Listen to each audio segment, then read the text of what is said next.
बच्चों, now let us discuss the third type of expansion, which is called volume expansion. Okay, when suppose there is a solid object and if initial volume is this much, the blue part, and if you increase the temperature of this body, what will happen? Its length starts to increase as the temperature goes up. Okay, and then also simultaneously the breadth will also be increasing and simultaneously height will also be increasing.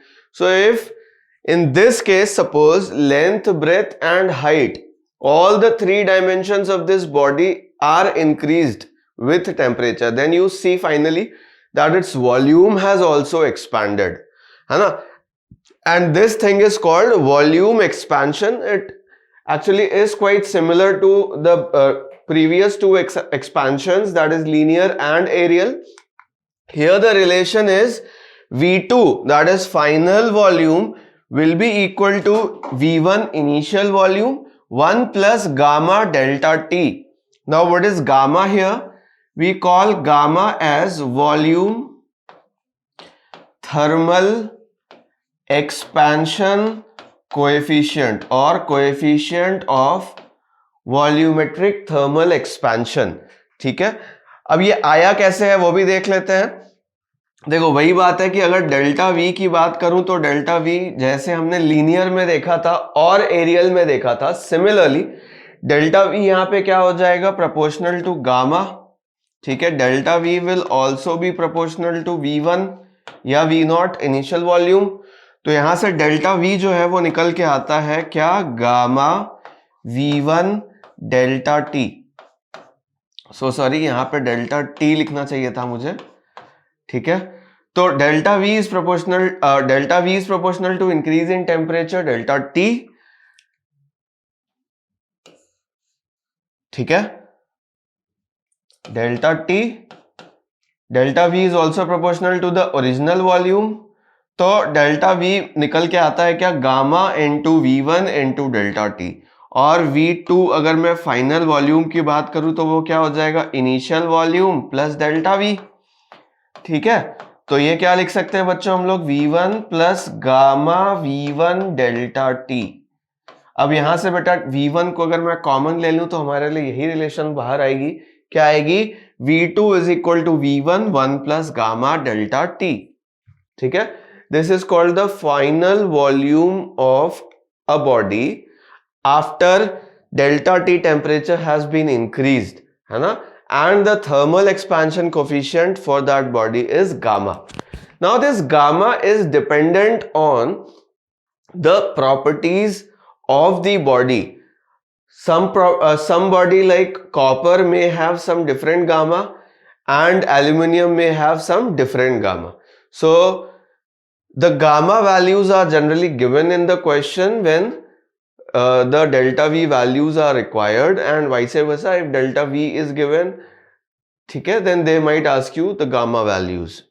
ठीक है, तो हमने 3 types of thermal expansion coefficient अभी तक देखा है. Alpha जो कि लीनियर एक्सपेंशन के लिए यूज करते हैं, बीटा जो एरियल या सुपरफिशियल एक्सपेंशन के लिए यूज करते हैं, and the third one was this one gamma which is volume thermal expansion coefficient. ठीक है, बहुत ही सिंपल हो गया होगा. सिमिलरली 3 बार हमने एग्जैक्टली सेम रिलेशंस देखी है. यहां पे अगर L आ गया तो वो लीनियर थर्मल एक्सपेंशन बन जाता है, अगर A आ गया तो एरियल और V आ गया तो वॉल्यूम. सिमिलरली यहां पे थर्मल एक्सपेंशन कोएफिशिएंट की वैल्यू भी अल्फा, बीटा और गामा बन जाती है. इनमें भी एक रिलेशन है जो कि हम थोड़ी देर में अभी देखेंगे. आगे चलते हैं बच्चों.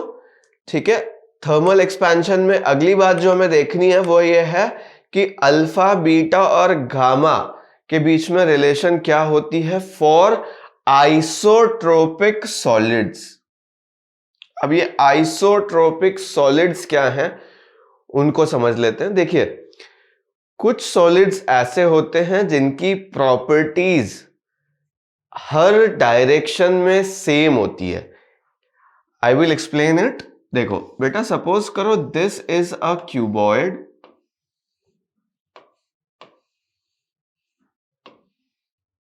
ठीक है, इसकी ये लेंथ हो गई, ये ब्रेथ हो गई और ये हाइट हो गई। बच्चों अगर इसका linear expansion coefficient L dimension के अलोंग भी अल्फा है, ब्रेथ के अलोंग भी अल्फा है और हाइट के अलोंग भी अल्फा है, मतलब उस बॉडी की जो प्रॉपर्टीज हैं वो ऑल थ्री डायरेक्शंस में सेम है। ठीक है, in every direction it is same. ठीक है, then we call that body or that material as isotropic material। कहने का मतलब क्या हुआ, लेंथ को भी इंक्रीज करने के लिए जो एक्सपेंशन कोफिशिएंट है, लीनियर एक्सपेंशन कोफिशिएंट, वो अल्फा यूज करते हैं, ब्रेथ के लिए भी अल्फा यूज करते हैं और हाइट के लिए भी अगर अल्फा ही यूज करते हैं, then this type of body is called isotropic body. लेकिन यहीं पर अगर एक दूसरी बॉडी होती, ये तो हमारे लिए कौन सी बॉडी हो गई बच्चे, आइसोट्रोपिक। ठीक है, एक और बॉडी होती है जिसको हम लोग क्या नाम से जानते हैं, एनाइसोट्रोपिक। ठीक है, उसमें जो है थर्मल एक्सपेंशन कोफिशिएंट्स या properties of body along different directions are different. कहने का मतलब अगर ये लेंथ है, ये ब्रेथ है और ये हाइट है, तो लेंथ को इंक्रीज करने के लिए हो सकता है थर्मल एक्सपेंशन कोफिशिएंट अल्फा 1 हो, ब्रेथ के लिए अल्फा 2 हो और हाइट के लिए अल्फा 3 हो। ध्यान से समझिएगा। और इस तरह की बॉडी जिसमें डिफरेंट डायरेक्शंस में बॉडी की जो प्रॉपर्टीज हैं वो डिफरेंट होती हैं, उसे हम क्या बोलते हैं, एनाइसोट्रोपिक।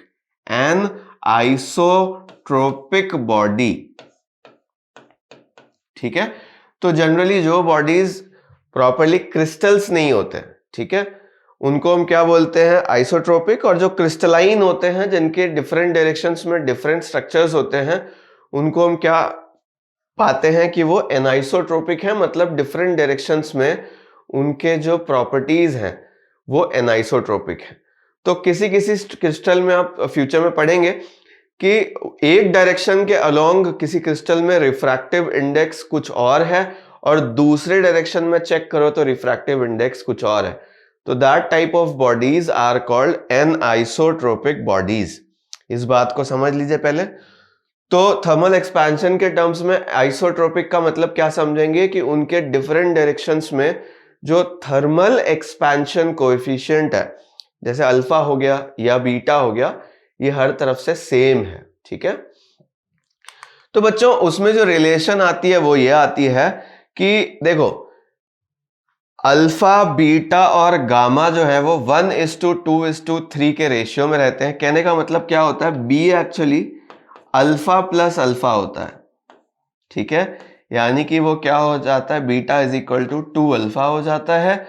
गामा की जो वैल्यू होती है वो alpha plus alpha plus alpha होती है, मतलब कि इसकी वैल्यू हो जाती है 3 alpha. That is why alpha, beta और गामा का जो रेशियो आता है वो क्या आता है, alpha is to 2 alpha is to 3 alpha, यानी 1:2:3। और अगर वैसे देखें तो 6 alpha is equal to 3 beta is equal to 2 gamma. ठीक है, जैसे कि मैं समझाता हूं बच्चों, अगर एक बॉडी का सपोज करो कि एक एग्जांपल से समझाने की कोशिश करता हूं इस चीज को।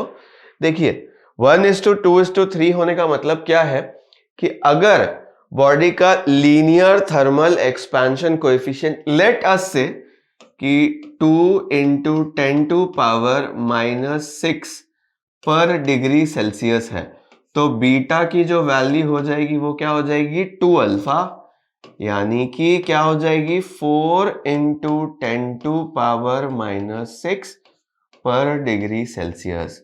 और गामा की जो वैल्यू हो जाएगी वो क्या हो जाएगी बेटा, 3 अल्फा। ठीक है, यानी कि 6 × 10⁻⁻6 पर डिग्री सेल्सियस।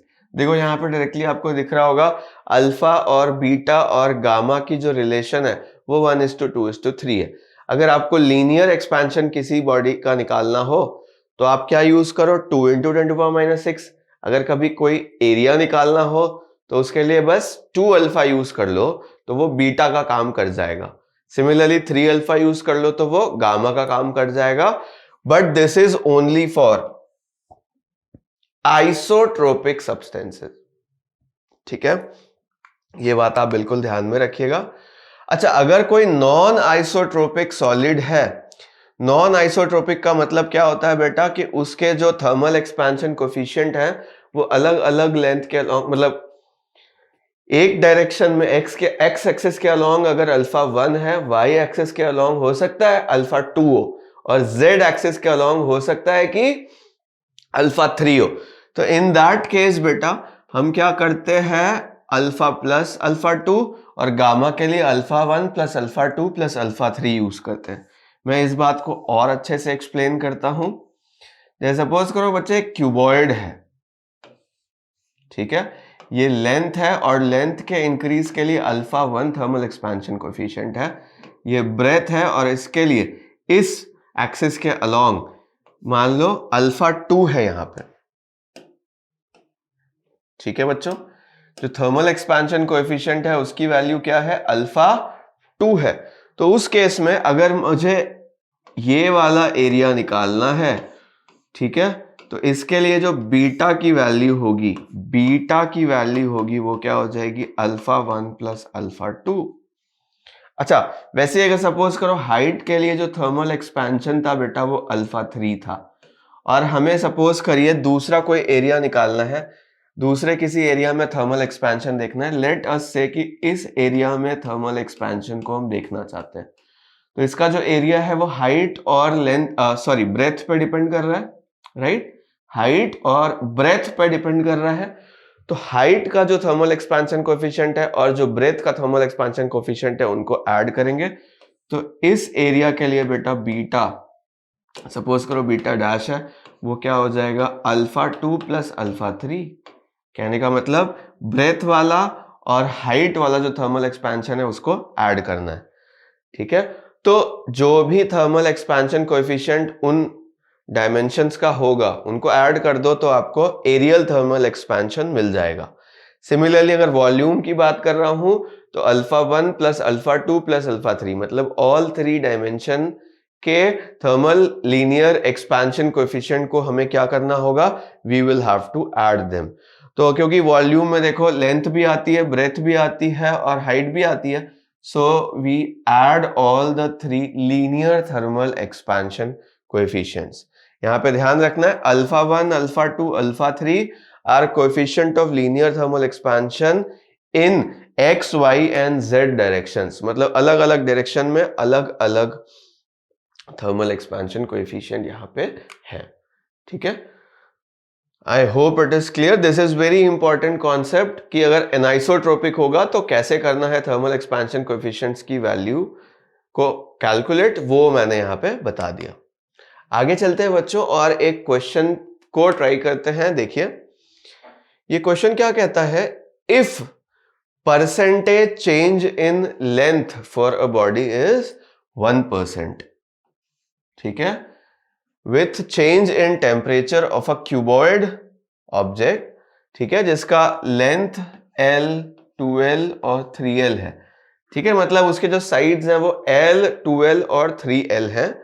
ठीक है, then what is percentage change in its area and volume.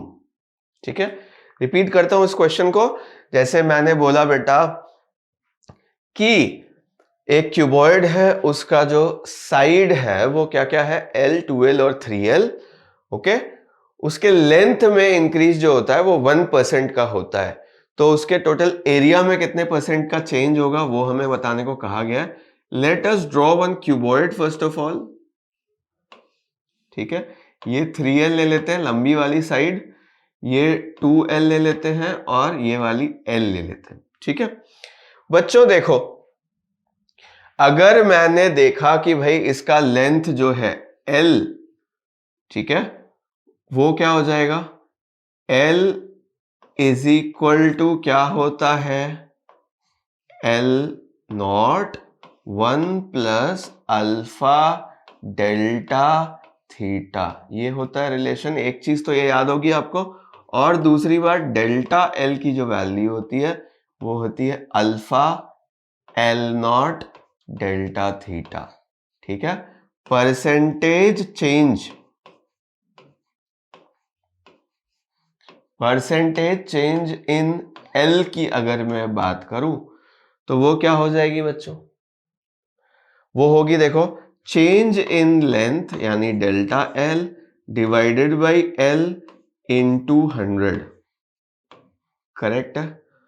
तो delta l upon l not मतलब original length, change in length upon original length into 100, इसकी जगह क्या लिख सकता हूं, एल्फा डेल्टा थीटा इंटू 100, ठीक है।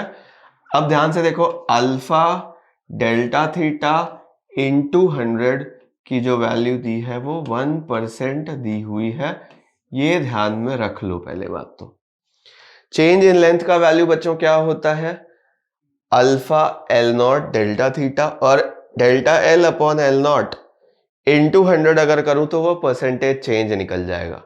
परसेंटेज चेंज की वैल्यू 1% है, मतलब अल्फा और डेल्टा थीटा, अल्फा और डेल्टा थीटा की जो वैल्यू है बच्चों इंटू 100 करने पे हमें पता है 1% है, ठीक। अब हम इसी डेटा या इसी इंफॉर्मेशन को यूज करते हैं और कैलकुलेट करने की कोशिश करते हैं एरिया और वॉल्यूम में परसेंटेज चेंज, ठीक है। नेक्स्ट पेज पे चलते हैं बच्चों। देखिए डेल्टा ए मतलब चेंज इन एरिया क्या हो जाएगा हमारे लिए, थोड़ा सा और लेफ्ट से शुरू करता हूं मैं इस चीज को। देखो change in area delta A हमारे लिए क्या होता है, beta A not delta theta से, ठीक है। तो यहां से अगर मैं लिखूं delta A upon A not, ठीक है, तो ये क्या हो जाएगा, फ्रैक्शनल चेंज इन एरिया, जिसकी वैल्यू क्या लिख सकते हैं, बीटा इंटू डेल्टा थीटा, या फिर आपको याद होगा बीटा की वैल्यू बच्चों आइसोट्रोपिक सब्सटेंस में हम क्या लिख सकते हैं, 2 अल्फा, करेक्ट है बिल्कुल।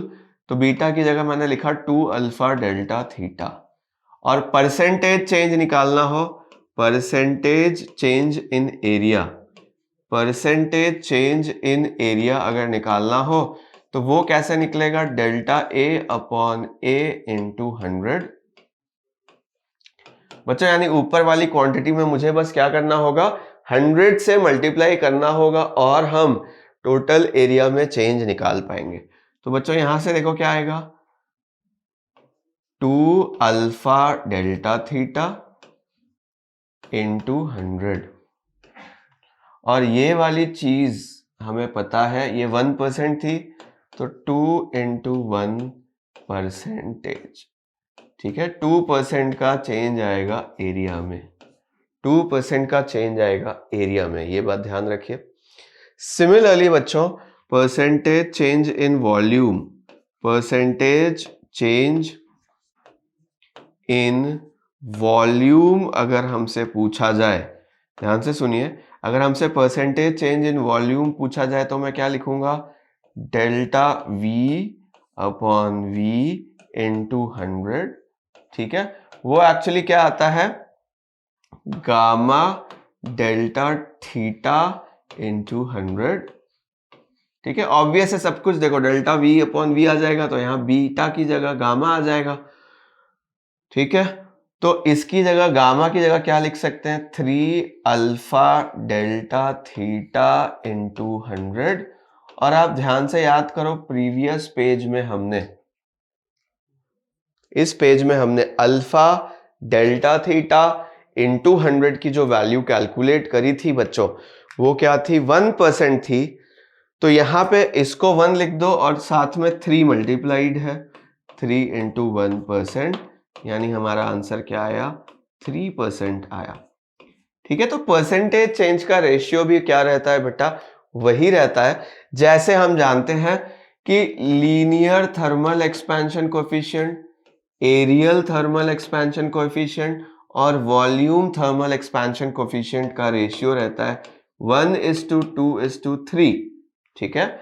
हमने देखा कि linear thermal expansion coefficient alpha, aerial thermal expansion coefficient beta और volume thermal expansion coefficient gamma की जो वैल्यूज होती हैं वो किस रेशियो में रहती हैं, 1:2:3, ये तो हम देख लिए थे। तो सिमिलरली क्योंकि लीनियर थर्मल एक्सपेंशन कोएफिशिएंट 1 है, एरियल 2 है, वॉल्यूमेट्रिक 3 है, तो उसी रेशियो में उनके परसेंटेज चेंजेस भी रहते हैं। अगर लाइन मतलब लेंथ जो है वो 1% से चेंज हुआ तो एरिया 2% से चेंज होगा और वॉल्यूम 3% से चेंज होगा। समझ आया? कहने का मतलब है percentage change in length is to percentage change in area is to percentage change in volume भी 1:2:3 के रेशियो में ही रहेगा। कहने का मतलब, एक एग्जांपल लेता हूं फिर से। बच्चों अगर सपोज करो 5% से लेंथ बढ़ जाती, ठीक है, लेंथ कितने से बढ़ती, एल का परसेंटेज चेंज 5% होता तो एरिया का क्या होता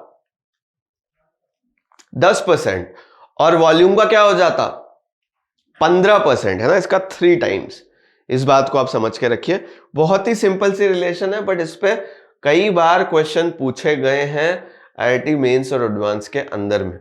ठीक है, तो आपको लीनियर एक्सपेंशन के बारे में बताएगा, आपको एरियल और वॉल्यूम अपनी तरफ से कैलकुलेट करने की जरूरत पड़ जाएगी।